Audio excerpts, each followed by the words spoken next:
দেখে ফেললাম বাংলায় ওথেলোর অ্যাডাপ্টেশন নিয়ে নতুন বাংলা ছবি অথৈ।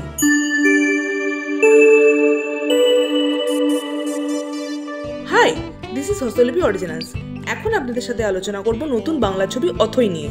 এরকমই বাংলায় সমস্ত সিরিজ এবং সিনেমা রিভিউ শুনতে সাবস্ক্রাইব করুন আমাদের চ্যানেলটিকে এবং কমেন্টে জানান আমাদের এই রিভিউ আপনাদের কেমন লাগছে, আর কে কোথা থেকে আমাদের এই রিভিউ শুনছেন কমেন্ট করে জানাই দিন। তাহলে চলুন শুরু করছি। এনিওয়ে, এখন ওর জীবন থেকে সমস্ত আদর্শ ভ্যানিশ। এবার ওর ভেতরের পশুটা বেরোবে। গল্প সম্বন্ধে নতুন করে বলার কিছু নেই, আমরা সকলেই ছোটবেলায় ওথেলো নাটকটা পড়েছি, তাই গল্প সম্বন্ধে আর কিছু বললাম না।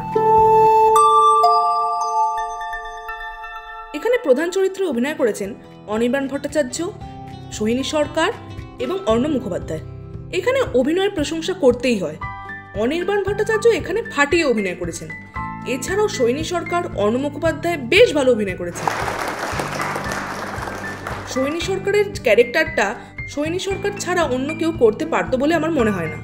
অভিনয় আউট অফ 5 আমি 4.5 দেব।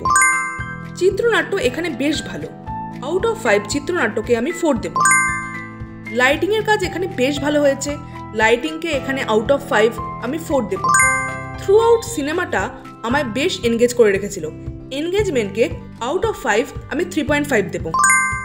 ব্যাকগ্রাউন্ড মিউজিক এবং অন্যান্য গান এই ছবির বেশ ভালো, আউট অফ 5 আমি 4 দেব।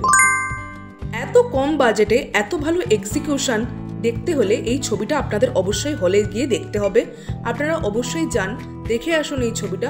আমার তো বেশ ভালো লেগেছে ছবিটা। আপনারা অবশ্যই কমেন্টে জানান আপনাদের এই ছবিটা কেমন লাগলো।